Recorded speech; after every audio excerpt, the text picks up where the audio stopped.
Another reason why I love these openers. Nothing like some good old-fashioned mineral water. Hey, what's going on here? Tony at LearnAutoBodyAndPaint.com, and I want to talk to you today about high volume, low pressure spray guns. Now, there's a lot of talk about this and a lot of confusion on the internet. So a lot of people ask me pretty much every single day is, Tony, do I get a high volume, low pressure spray gun, or do I get a low volume, low pressure spray gun? Now, let me tell you, high volume, low pressure spray guns were created to basically be a better spray gun than the conventional spray guns. Conventional spray guns have a lot of atomization, which means it atomizes your paint really well, but there's a lot of waste. There's a lot of overspray and very inefficient transfer rate, meaning the paint getting onto your panels. So they created the high volume, low pressure spray gun, which is designed differently, okay? And some of the pros with the high volume, low pressure spray gun is that you get a much higher transfer rate, 60 to 80% transfer rate, meaning the material coming out of your nozzle to the panel, right, versus 35% on conventional spray guns. So it's a huge difference. It depends on the spray gun. The Atom that I'm holding right now has about 75, and through some tests, over 75% transfer rate. So it's a very high transfer rate, very low material wastage, and low overspray with these spray guns here. You get reduced material, reduced emissions. So like I said, less overspray is less emissions, less fumes going into the environment. And it uses low pressure to atomize materials while putting a high volume of material transfer rate onto the panel.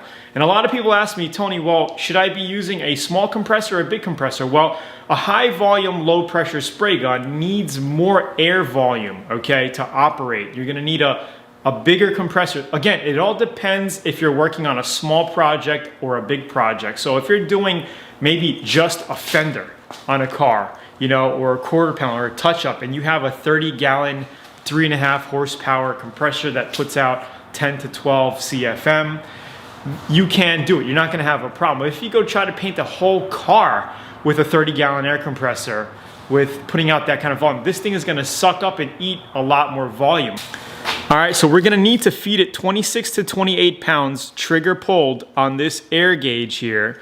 And it's only gonna be coming out at about 10 PSI measured at the cap. That's cap pressure. You hear a lot of people talking about that, maybe not, but you can hardly measure a cap pressure. All the spray guns are measured over here of what you're spraying at, okay? So the ideal spraying with these guns is about 26 to 28 PSI with the trigger pulled. So your trigger is pulled, you got your air hose hooked up. I like to hook up my system like this, where you got my 1/4 inch coupling. I got 3/8 inch hose coming into here. I got my 1/4 inch coupling adapter. I got my little insurance water filter. They're only like $5 to $8 depending on where you get them. You can get them at Zula.com for a really good price. And then I got my gauge here. This little gauge down here is your air pressure regulator. I like to use, this is the air pressure regulator on the gun. I like to keep this all the way open. So this is closed, right? I like to keep this all the way open and then adjust my pressure over here while the trigger is pulled.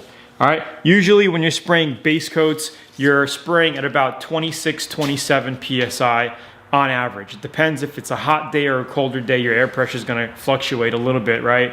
But that's pretty much it. So what are high volume, low pressure spray guns good for? Well, they're exceptional for base coats, okay? And the other question I get is, Tony, can I spray base coat and clear coat out of a high volume, low pressure?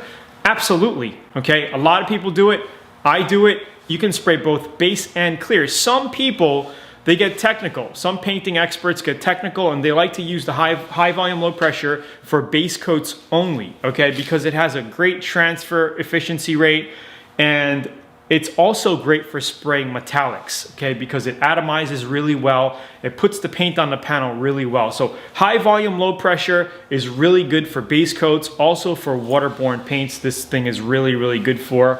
Now, when it comes to tip sizes, the recommended tip sizes for spraying cars and automotive refinishes and even woodwork is 1.3 to a 1.4 tip size.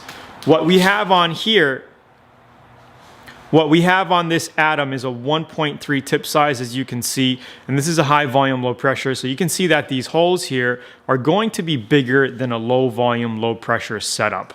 All right, so you need more volume, and this is good for base coat. So if you're doing all around, if you have a 60-gallon air compressor in your DIY shop or maybe an 80-gallon, high volume, low pressure is the way to go for base coats, okay? You could even spray single stage enamels. And when it comes down to tip size, 1.3, 1.4, it really depends on you. You know, I mean, it's user preference. I've tried 1.3. I personally like to use the 1.4 tip size for all of my base coat spraying with this, and even clear coat. So, you know, test it out. Test out a 1.3. A couple of projects that I painted, I used a 1.3 with no problems whatsoever. You know, it's just a matter of, you know, to get a really good paint job, it's just a matter of material coming out, timing, and distance, and that's pretty much it, you know, and the right pressures. So as long as you're spraying at 26 to 28 with base coat, you got, you know, 5 to 8 inches between the gun and the panel, give or take. Okay, you got a wide open fan and you got material wide open, then you're really, really in good shape. Okay, so so basically this here is your fluid and this is my fan. Okay, so how I like to adjust my fluid is keep it wide open. So I back it off all the way. I go ahead and squeeze my trigger and I just close it until it just touches. That's it, that's wide open. Okay, you really don't want to mess with this and go, and there's no sense to. Okay, if you're doing any kind of automotive or woodwork painting, keep it wide open because you can adjust it with your trigger. If you want more paint to come out, squeeze it. You want a little less, squeeze a little less. That's pretty much it. And this is your fan adjustment here. We have other videos where I show you actually using these spray guns.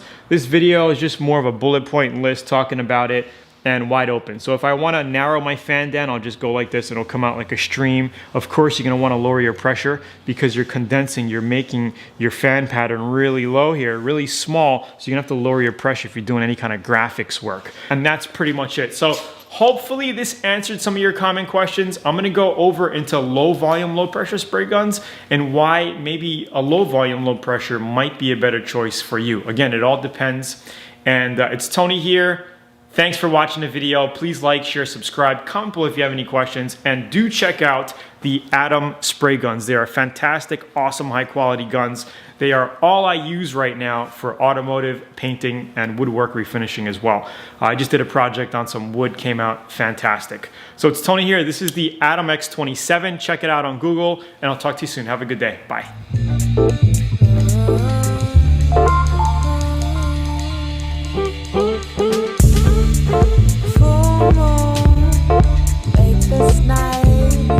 Love will heal the wound, the glowing light.